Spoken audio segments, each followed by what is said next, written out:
Hello, everyone, and welcome to the Happiness Journey with Dan podcast, where every journey is worth living.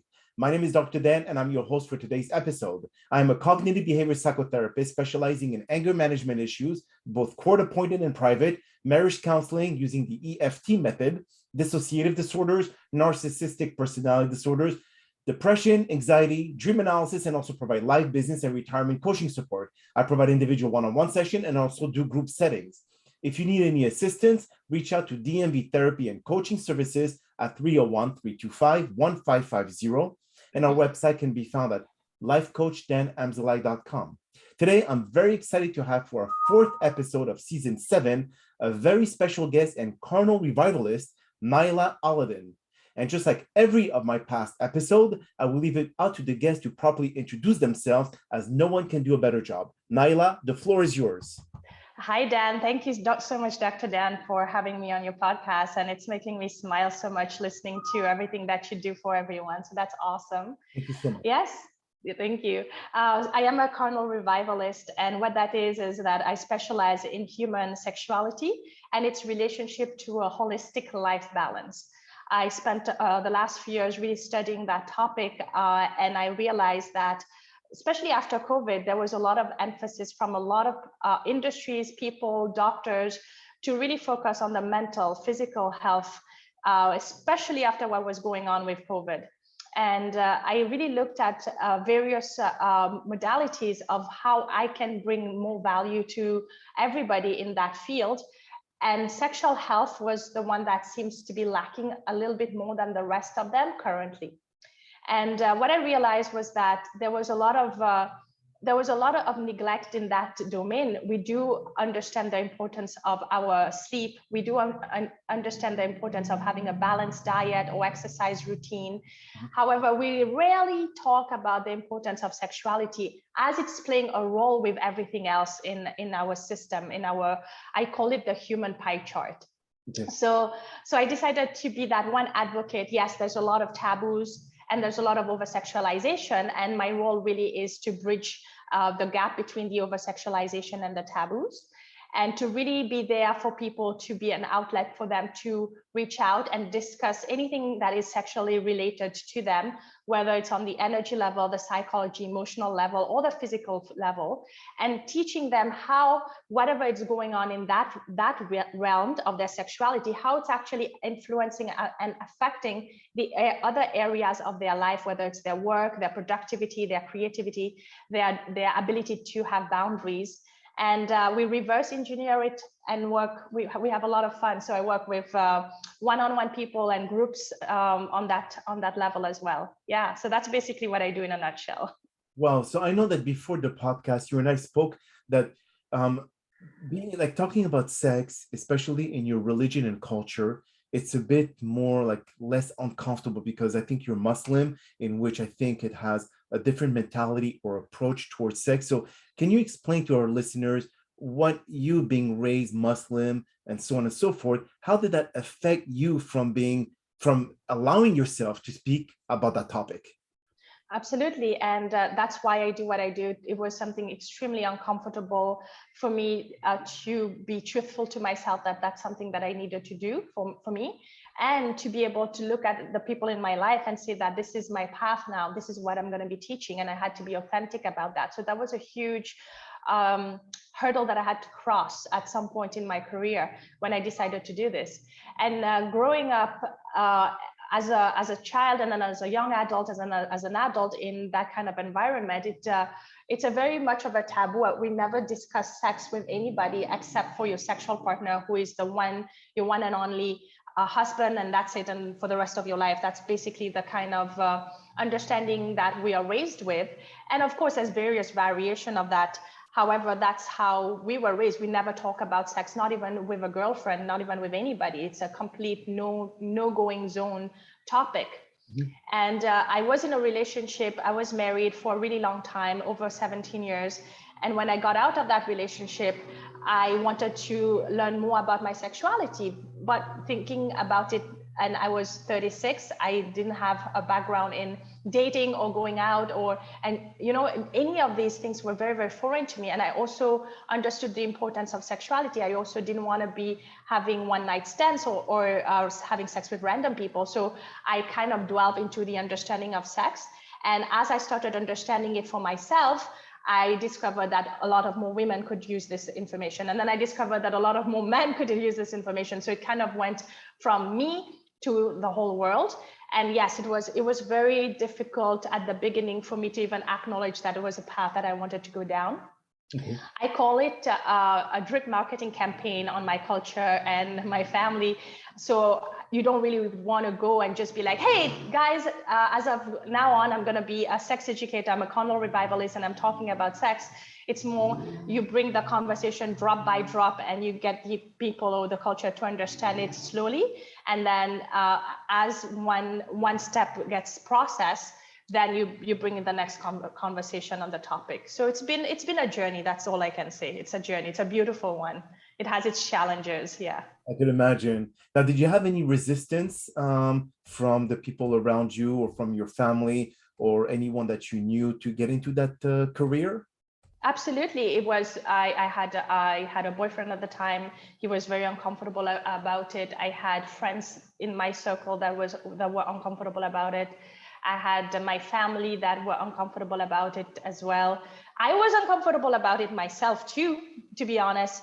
I actually understood the importance of me doing this, given the fact that people were so uncomfortable around a topic that is so important. So it was a learning process for me to be able to get rid of those expectations of others to not talk about it and really delve into the conversation. And as I started doing it, I started having more open conversation with people around me. I probably am the one that knows more about everybody's sexual life because people feel really comfortable. It's a non-judgment space. I don't actually teach them or coach them on a very specific way of life. I am open to everywhere. There's no judgment here. We're just working with them where they are and exploring what they desire to explore in that field and reverse engineering it back to what else is this affecting in their life currently or has been.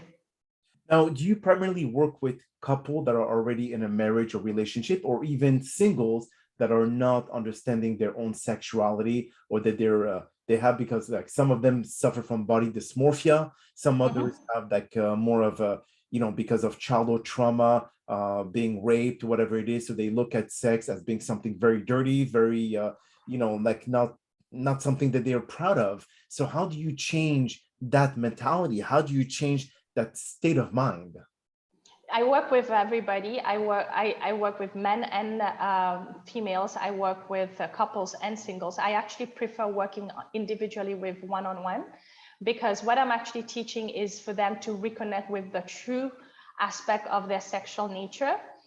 And when you are having other people's in your energy field, in your life, when you're connecting with somebody on a sexual level, it actually is mixing your own with somebody else. So for the time when people take my 7 series course, for example, I ask them to not have sex with some other people or with their partners at that time, so they can actually connect with themselves, really identify the true version of who they are and what they desire without being influenced. So to come back to your question about how do I do it, I work on 3 different levels. I really assess the energy aspect of it, the psychological and emotional aspect of it, which is a lot of the trauma, and then the physical form. So we work on all 3 levels. I find that a lot of times we either put emphasis on 1 or 2, but not 3. So we are part energy. Without energy, we cannot utilize this body. And then there's the emotional and the psychological aspect of the traumas that are stored into our hardware. And it's removing those storage in the hardware. The trick is I cannot work with anybody that they are not at that desired level to want to change or bring new results in their life. And that's for every way of work, every type of coaching or any type of teachings out there. If the person is not ready to go to the next step, whatever you will do or I will do is not going to be able to help that. They need to have taken that decision that, okay, I want to change. I want to get rid of these issues. I want to understand myself. on the sexuality to see what else is it affecting and how I can get rid of that and why it's important. What are the types of hormone it's affecting and not affecting in my body, how I can utilize it to my advantage. And when the people or the person is in that state where they actually want to move and change and become different, then I can work with them. But if they are still in the state of are not sure, or they want to be in a victimhood, which is fine, that's just a process, it's a level of consciousness, there's only that much that we can do to help a person there. Okay, so if someone deals with either a very low libido or erectile dysfunction or anything of that more of a physical issue that they're dealing with, I mean, you would have to ask them to go see a doctor to be able to get the proper medication to be able to face that problem. But anything else that you could do holistically? Everything starts with the brain. And I'm sure you will attest to this. Mm-hmm. So it's identifying when and why and what are the behaviors or the incidents or the story that the brain has associated that has been creating that to manifest that event to manifest itself in those forms, whether it's the erectile dysfunction. We'll take that as an example. So it's really going back and reverse engineering that into that brain, because if an event is causing somebody on the long run, yes, we talk about the physical form. It's an actual physical process that the body is going through, but before it got there, it was something in that person's psyche that allowed for that. So finding out where those little seeds are and understanding why it happened really helps with the other treatments as well. So it's reversing that on that level, and from there we also identify if it was an episode, if it was an attack, if it was even just an incident that got attached to that moment that created that as a ripple effect in the body, what else is this affecting into that person's body? Because if that event is affecting them to have a proper erection, maybe it's also affecting other ways that they are at their work or the way they present themselves in a relationship. So we also look at it on a macro level to actually identify the other aspect that they are being affected by this incident. Okay, wow, that's definitely a lot to, I mean, there's so many different aspects and different angle to look at it. So it's kind of like very difficult to really target one specifically, because obviously when you interview them before you try to find a solution plan to whatever issue they're experiencing, you have to really dig as deep as what a therapist would dig. And at the same time, figure out what are their childhood trauma or what happened, especially those who are dealing with ED or anything of that aspect. So how do you reboot their mind or their brain to be able to kind of like learn to forget? Because you don't forget those traumas. They stick with you for the rest of your lives. So is there any other approach that you would use to be able to kind of like allow them to say, hey, now you are a different person. Now you are not the person that you were 20 years ago. So kind of like let that go. Is that something that? Yes, definitely. So on that level, you always say that we will take a hack on the first few sessions. So we will hack the brain to start producing the different hormones to create new stories, to create a better happy ending, to create another version of what had happened. And we take the approach of the hack because the brain does not actually know if you're lying to it or if you're making up stories.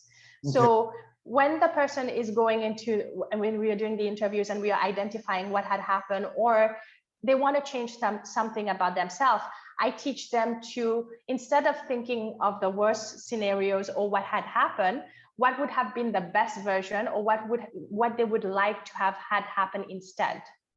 And kind of allow them to a little bit going into that fantasy world a little bit, because as they're creating those beautiful new versions of those stories, they are releasing the new hormones that are attached to the happiness of those moments, or whatever new emotions they are creating.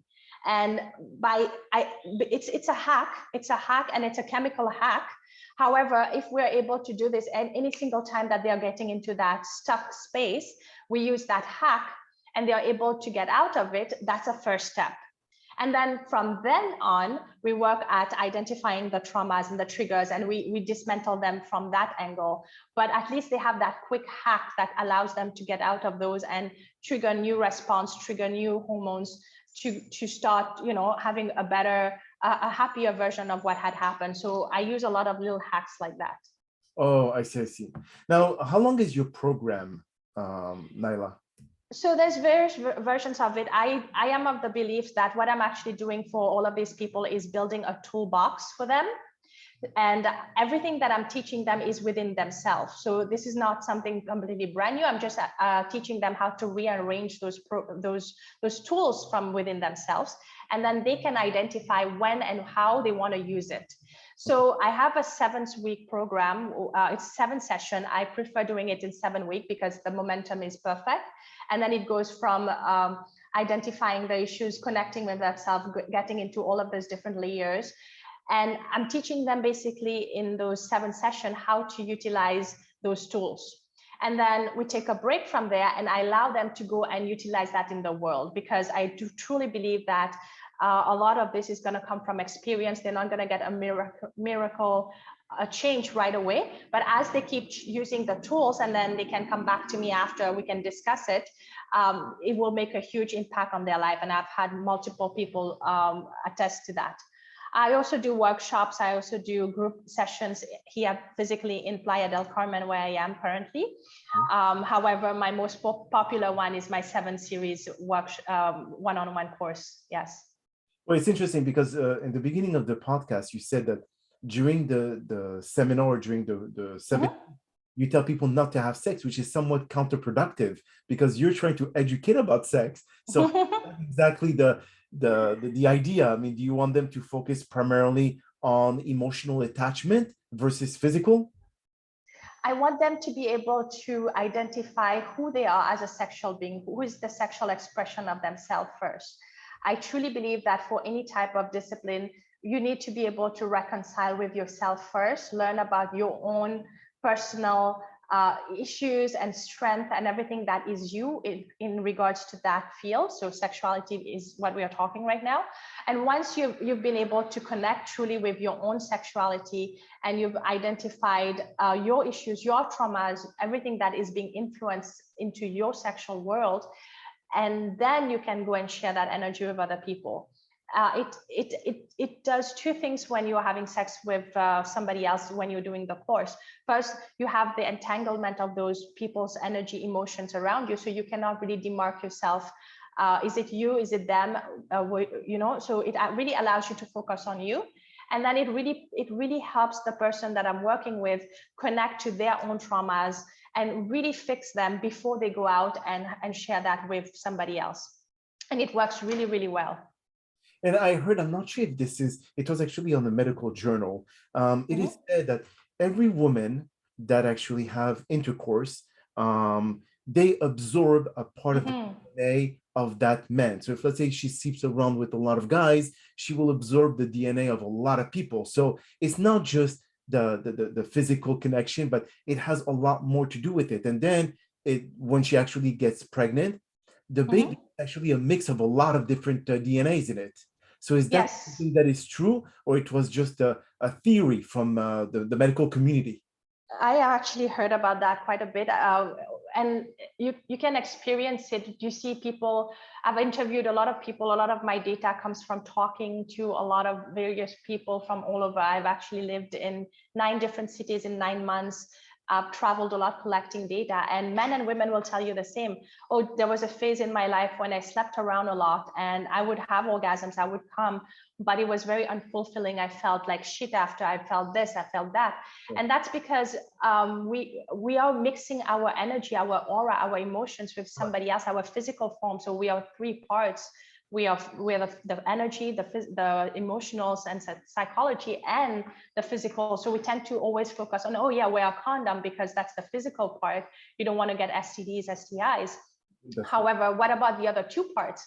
When you are not protecting yourself and you're mixing your energies with those people.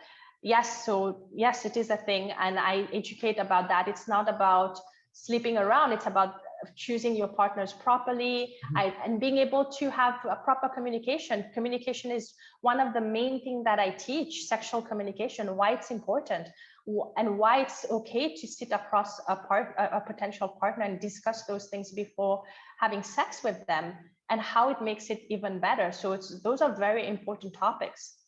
So like in a couple that have had really like a dry spell when it comes to sex life and so on and so forth, is there a way to, I mean, beside the communication, if let's say they lost contact with each other, either emotional or physical contact, how is it to kind of like bring it back to how it was when they first date?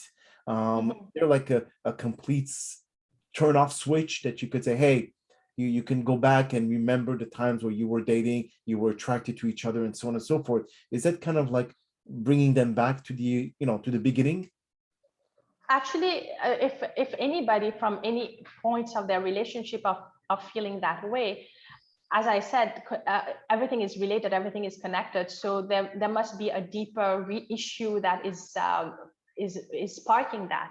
So it's really going deep and finding out where else in their life they are feeling that stuck, and why is it just not the sexuality? Does it have anything to do with the relationship to start? Maybe it's a personal thing, maybe it's something to do with the careers. Like, everything is so related. So it's really finding out what that is first without pointing fingers. That's why I like working with people separately, and then they can work together again after, and then identifying how we can solve those. And there's so many other aspects, and really bringing it back to all three, the energy, the psychology, and the physical form. What are the different hormones that are not being activated? There's a lot of teachings that we do in a female form, anatomical form. There are the different glands inside of the vagina that are responsible for different types of orgasm, and each one of those orgasms release a different types of hormone combination. It's the same hormones, but the variation of the different combination changes, and they are very essential for the genital and the female organs, the ovaries and the uterus. So all of these different releases are very important for a basic biological chemical function.